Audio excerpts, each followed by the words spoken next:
for himself. We got to get small. We got to organize. And because of this, he thinks that he can only get a job from the white man, or he can only get clothes from the white man, or he can only get food from the white man. We got to organize so effectively and so well, and engage in such powerful, creative protests that there will not be a power in the world that can stop us. We gotta be proud to be black. Don't worry about what they say. We gotta think smarter and live smarter. We gotta want more and work harder, cause they ain't giving it to us. Put your all in. If you truly wanna make it, can't be waiting for handouts, baby. You gotta take it. Like Martin gotta have a dream, cause he had one. Like Malcolm, by any means, gotta get that done. Don't be ashamed of who you are. Stick your chest out proud. Make them believe that you the best. Show them what you about. We gotta love each other. Stop killing each other. We gotta unitize and don't believe the lies. This is a message to the blacks and any other minority. Live well and love self. That's the priority. Been taught for so many centuries that they are nobody is not easy. So they very skillfully made you and me hate our African identity. Maybe the English language should be reconstructed so that teachers will not be forced to teach the Negro child 60 ways to despise himself and thereby perpetuate his false sense of inferiority.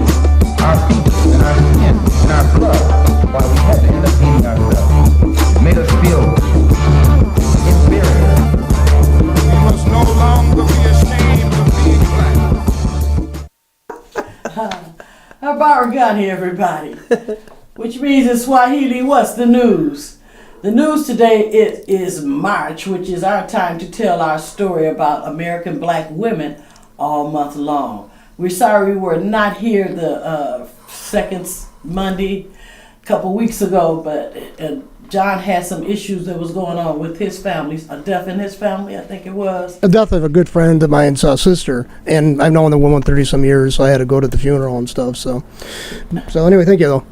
John, for some reason I'm not hearing you. Okay, but I'll check your microphone. That microphone level in the middle there. You know, that box in the middle. Trace your cord down to that. Did I jerk it loose or something? Mm-mm. Somebody could have unplugged it. Yeah. I think it's this one. Yeah. Okay, speak. Okay, can you hear me now? Can you hear me now? Can you hear me now? Yeah. All right. Still not so very good. But anyway, I'm okay. Speak, John. Okay, so you hear me now better? Not really. Okay. I don't know what's going on then, because it should be working, so. Okay, I can hear it on one ear, but not the other one. Okay. Okay. All right, let's move forward. Okay. Miss Catherine Blake and I, Catherine Hunter Williams, welcomes you to Satora's Black History Corner. Hello, everybody. Today, I'm going to tell you our story about Dr. Sara Dunlop Jackson, a national archivist. Mm-hmm. An archivist is a person who collects historical documents or records and stores them in a repository, also known as a museum. And Miss B is going to tell our story about Jill Elaine Brown-Hiltz, who was the first American black woman to serve as a pilot on a major airline. Amen. But first, let's take a few moments just to remember Charles Edward Anderson Berry, also known as Chuck Berry. Amen. All right. Charles Edward Anderson Chuck Berry was born October 18, 1926 in St. Louis, Missouri. And he was an American black guitarist, singer, and songwriter, and one of the pioneers of rock and roll music, with such songs as Maybelline and Roll Over. Now, some of y'all might not know that, especially you young people, but some of us older people, we know who it is, and Beethoven, because that was in 1956, and I was around then. Well, some of those young people do know him because they want to learn to play guitar like he did. Yeah, and he was great. Mm-hmm. And also Johnny B. Good. Very refined and developed rhythm and blues into a major element that made rock and roll distinctive, writing lyrics that focus on teen life and consumerism, and developing a musical style that included guitar soloists, solos and showmanship. And if y'all ever seen him, he would be going across the floor, doing the kick, tick thing. Barry was a major influence on subsequent rock music. Amen. Let's just take a moment to remember him. And he also joined the realm of our Father God and his ancestors on March 18th, which was like last week. Mm-hmm. He was 90 years old, and it was in Wentzville, Missouri. Just take just a moment to remember him for a moment. All right. As you can see on the picture, how he's standing with the guitar and how his legs is bent. Well, he used to go across the floor doing that with that foot in the front. Mm-hmm. Mm-hmm. And I think he influenced like Elvis Presley. Mm-hmm. He influenced a lot of people to have his certain style of rhythm and the way he moved his body. Yes, he did. All right. Okay, let's move forward, Miss B. Okay, this is very interesting about Jill Elaine Brown, who became the first African-American woman to serve as a pilot for a major U.S. airline, and when she was hired by Texas International Airlines at the age of 28. Her passion for flying began as a teenager, leading her into the U.S. Navy Flight Training Program, where she became the first African-American female trainee in 1974. She was born in 1950 in Baltimore, Maryland, and her father, Gilbert Brown, owned a construction company, and her mother, Elaine, was an art teacher in the Baltimore School District. The family owned a farm in West Virginia, and by the age of 9, Brown had learned to operate a tractor by the age of 9. I can believe that. Mm-hmm. Yeah, your dad put you up on there. It's like my dad used to show me how to drive, and I was just like 7 or 8 years old, and I could drive a car. Mm-hmm. Yes, it's all about his dad. If her father put her up on that tractor, go for it. And showed her how to do that big old wheel. This is girl, you could learn this. Yeah. And she performed what her father termed men's work. And when she turned 17, the entire Brown family took flying lessons, and Brown devoted all of her free time to learning how to fly and became the first in her family to receive a pilot's license. And her first solo flight was in a Piper J3 Cub. And when the family acquired its own plane, a single-engine Piper Cherokee 180D, she became particularly popular with friends whom she took up in short flights. Ain't that something? Ain't that? Bob had a little money. They got their own plane, family plane. It said when the family acquired. Yeah. And Brown described these flights as trips on Brown's United Airline. And after high school, Brown attended the University of Maryland, graduating with a degree in home economics in 1972. Home economics is something, I'm sorry, that they done took out of school. Yeah, because I had that. I did too. Yeah. And it showed you how to cook certain things. How to cook, sew, and homemaking things. Yeah, homemaking. Mm-hmm. But they did have it in school, and now today they don't have it. Mm-mm. And a lot of these young girls do not know how to sew. Cook. Do not know how to cook. Nothing. Nothing. We had my teacher would give us assignments. We had to make stuff out of gingham material. Gingham, yeah. Gingham. And so we had to learn how to different types sew of with material. a sewing machine, how to sew on buttons, yeah. And the food was excellent. How to make a cake and just to scramble eggs. And now some of these chaps that I see today are like 15, 16, and you tell them go in there and make you a bologna sandwich, and they don't know how to do that. Mm-hmm. No. Well, one thing that that stuck out in my mind was learning how to make cornmeal mush. Did you make that? No. That was out of cornmeal. It's just like grits. Cornbread, but not cornmeal mush. It was cornmeal. You make it the same way you do grits, but you use cornmeal. Okay. And it's called cornmeal mush, and it wasn't bad. It wasn't bad at all. I guess that's for hard times. Was really excellent after, we go through the class. and we each would have our own thing. And Excuse me. I love beef. It's called cream beef. Mm-hmm. Man, she showed me this is in the 7th grade, how to make a meal out of cream beef, and I love it. It's little strips. It's awesome. It's really a good thing. Yep, I need one. Okay, Thank you. excuse me, we had to take a little break. Well, a cough break going on. But it was so much fun. Like they took physical education out of school, but we're getting off point. But these are things that our children need to know how to deal with today. Gosh. They need to be taught how to deal with life, because they ain't gonna always be in school. They're not gonna always be living with their parents. They need to learn how to deal with life issues. Right. Cooking, washing clothes, cleaning your house, and taking care of yourself. How to take care of babies. You know, this is the thing I think they was doing. I seen them doing on TV. They was having the children carry around I'm sorry. babies to Having a spell. yeah, maybe something you might be breathing some, because when I breathe something, I can tell because it hit my throat.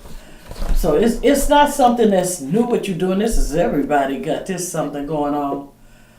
But what they was doing today that I see on TV, they teaching them anything, is taking these little dolls home and showing them how to deal with babies. And I don't like that. No. But anyway. Excuse me. I'm sorry, I have a cold. Okay, I can finish. It's a cough that if a certain something is in the air and I'm talking to you and I breathe in and I start coughing, that means whatever is in the air, I'm having an allergic reaction to it. Mm-hmm. This is Michigan. Yes, it is. Okay, going on. She accepted a teaching job in Massachusetts, but realized that her true love was flying. And in 1974, she signed up for flight training in the U.S. Navy, making her the first African-American woman to be admitted to the program. Finding the constraints of military protocol difficult, Brown left the program with an honorable discharge after just 6 months. And after reading an article about Warren H. Wheeler, founder of the first African-American owned and operated airlines, and I didn't know that. Did you? Uh-huh. That we had an airline. I didn't know that. We might still have one, but we just don't know. Maybe we'll check into that and see. Brown persuaded Wheeler to grant her an interview, and she was hired as a ticket counter clerk at the airline's headquarters in Dunham, North Carolina. And Brown eventually worked her way up to become a pilot at Wheeler Airlines, where she logged enough hours to apply as a pilot for a major airline. Brown left Wheeler Airlines in 1978 for Texas International Airlines, becoming the first African-American woman pilot for a major airline. Brown was 28 and one of 6 women in the class of 38 who graduated from Texas International Training Program. It was her belief that the airline only hired her because of her race. However, and she left the company after a year to join Zantop International Airlines, a cargo carrier headquartered near Detroit, Michigan. Brown remained at Zantop till 1985. And in 1990, she filed a lawsuit against United Airlines, charging racial and sexual discrimination after being rejected for employment 3 times. The case was decided in favor of the United Airlines, of course. Brown appealed, and it was again decided in favor of the airline in 1997. Brown now advocates for the rights of African American aviators. And that is Miss Jill Elaine Brown-Hiltz. Yeah, I guess she got married. Yes. All right, thank you for that story on her. Now I'm going to tell a story about Sara Dunlop Jackson. We are remembering her because she's no longer here with us. She was born May 28, 1919, and she joined the realm of our father and her ancestors April 19, 1991 in Washington, D.C. She was an archivist and historian, and I told y'all what the archivist is. Usually these are people that work in museums, and they collect historical documents or records and store them in a repository or a museum. I do biographical data for Sloan Museum. Amen. And it's just short biographical data that I do for them, and I work over in the archives also. And it's just collecting. What we do with as far as biographical is we put the person's name and what they did and the year that they did it, So it's a short bio. And then they have a full bio in other areas, but this is what I do for them over there. So that's what an archivist is. Put things in the archives, as they call it. Sara Dunlop Jackson, doctor, was an American archivist. She was one of the first American black employees of the National Archives and Records Administration in Washington, D.C., where she specialized in military history. Now I want you to know when you go, because I went to find some information out about remembering Sara Dunlop Jackson. And the picture that I got was of an old lady, and I said, wow, this is not her, can't be her, because it don't even look like her, So anyway, I went and did a little bit more research. That's why I love doing research, because if you dig deep enough, you will find out whatever you need to know. We have the worldwide internet, and it don't play, Jackson was born in Columbia, South Carolina. She was adopted and raised by Reverend C.W. Dunlap and his wife, Ella Fair Dunlap, when she was orphaned as a child. She attended Booker T. Washington High School and earned a bachelor's degree in sociology at Johnson C. Smith University. After working as a high school teacher for a short time, Jackson moved to Washington, D.C. and began working with the War Department. In 1944, she was offered a position in the Military Archives Division of the National Archives and Records Administration, where she became a self-taught. Sometimes that's the best way.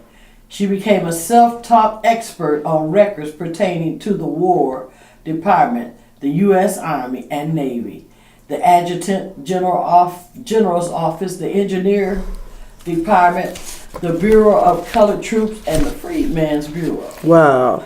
Yeah, she goes way back. The historian Ira Berlin credits Jackson for supporting a transformation in the United States historical thought, writing a new generation of historians understanding that transformation of the American present required the transformation of the American past. And it's very important. She took up the challenge of rewriting our history. Wow. When they arrived at the National Archives, Sara Jackson was ready. She directed them gently through the power of suggestion. Ain't she something? And then if they did not get the point, well, Sara had her way. Armed with knowledge squeezed from the records, scholars began to write a new history of the United States. All right. I hope she didn't leave nothing out. It said new history.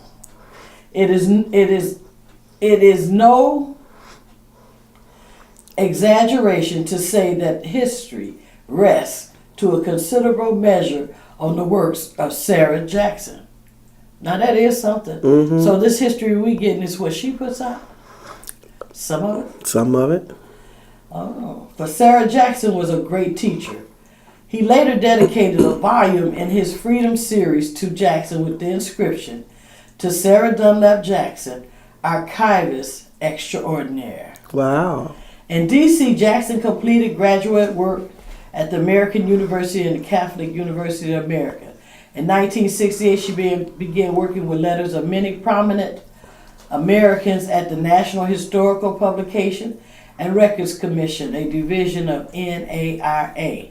She retired from the agency in 1990, and on April 19, 1991, Jackson died of cancer at her home in Washington, D.C. She has a lot of awards. And let me say, go a little further. In 1944, Sara Dunlop Jackson, did I already say this, became one of the first American black professionals hired by the National Archives in Washington, D.C. Well, I already said what she specialized in. Where she specialized in Western military, social, and American black topics. So she did. Yeah, she tapped into the history. She continued at the archives until her retirement in 1991. While recognized and remembered Carter G. Woodson as the father of Afro-American history, we often when Carter G. Woodson founded Negro, it was not Afro. These identities get on my last nerves. Yeah. I just call me black. Okay, American black. And when I'm out the country, I'm American. I'm proud of my country. But anyway, it says we often do not recognize giants who facilitate the researching of this history. And I'm going to say that for you and I. We're not recognized as giants. You. Because you research too. Of the researching of this history, Sara Dunlop Jackson was a giant. Yes, we are. Among us. Yes, we are, people.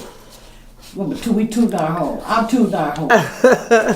This article was dedicated to her and an exceptional reference service provided to those seeking American Black history in federal records. So you can go find whatever you want with the information about our history, American Black history, because somewhere in here she says she did the Department of Bureau of Colored Troops, so that's Civil War. Yeah. And the Freedmen's Bureau, that's still when after the Reconstruction era, they started the Freedmen's Bureau. It was started by black people, but also with some help from the United States.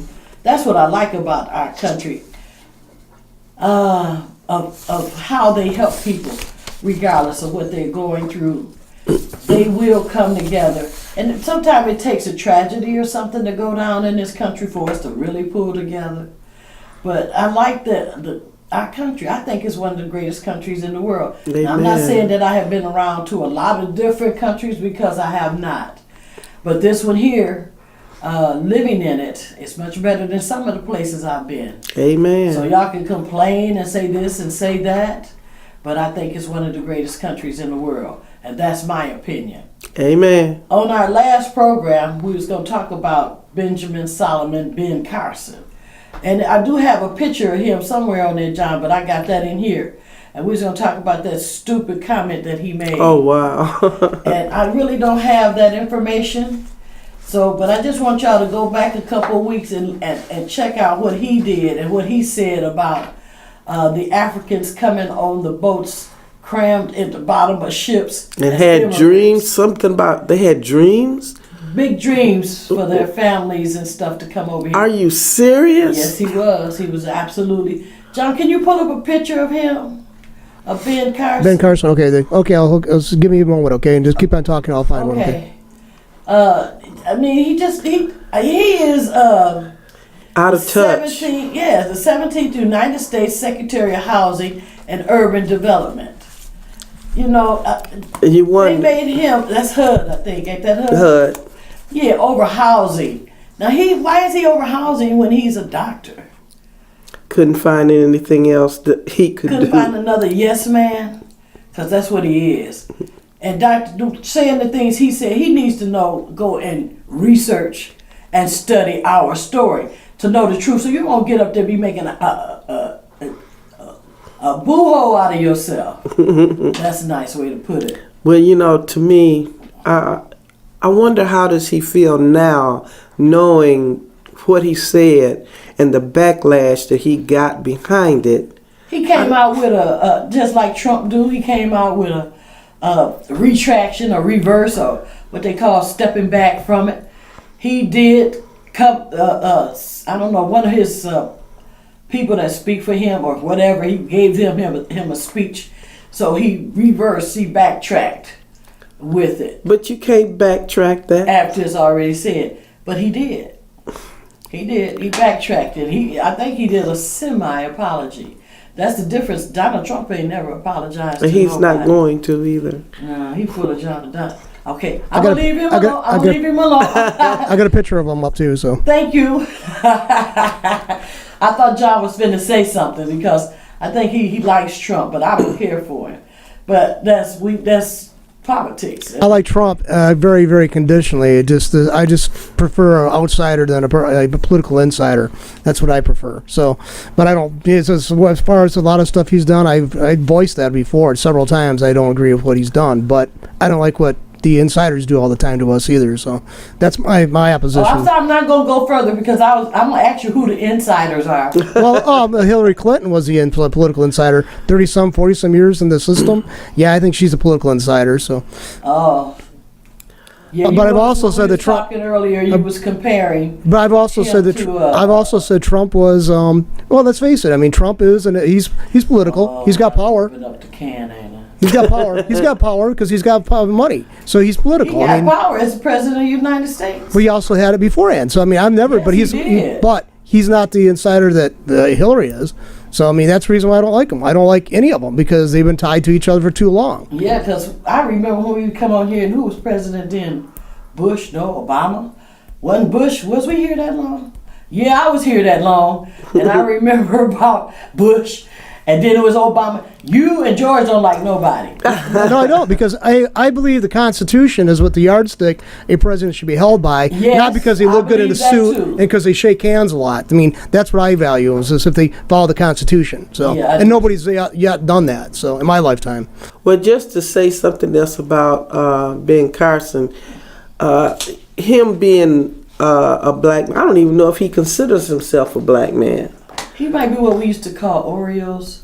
Black on the outside and white inside. But he's not the only one that don't know our history. It's quite, look, not just those that's up there that's educated, but those that today, people are not really interested in our story. well, let's face it. Let's play the devil's advocate here. Ben Carson went to No, medical I ain't letting you do that. school, but he went to medical school and he did I save a ain't lot of letting you do lives. No So, devil's advocate. I don't even like you to bring him in here. well, it's like, That's well, I'm what you're saying doing. you see him as a advocate the devil. devil. You see him as a devil. Rephrase it. He saved a lot of lives being the neurosurgeon he was. So I Yes, think he's he done did. better than being a politician. So. I will get to that, but I don't understand why they made him Secretary of HUD. I don't either. When he's a physician. Who do you think? Who do you think would be better I have no qualified? idea, but he's a physician. He's a doctor.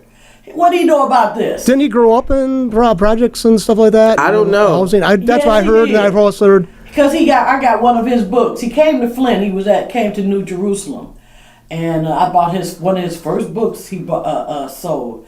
I don't see the name of it on here. So he was impoverished as a child? Yeah, Really? he had a single. I was just informed by a friend here that he wasn't. He heard that Carson wasn't raised in the projects or public housing or anything, but he still didn't live like grandly either. He was. I don't know if he was raised in the projects. You would have to get his autobiography. He has an autobiography. That was the first book he wrote, and I don't have the name of that book. John, you can look it up right quick. But I do know he was raised by a single mother. We're about done too. Who? Oh, okay. All right, we got to cut this off. It was fun doing some little politics a little bit. I know John B want me to take it sometime politically, but it just that's George's area. Everything's political. Everything's political. That's Brother George Moss's area. I don't even want to get it. I just want to do this, what I'm doing, teach it about our story. Amen. All right.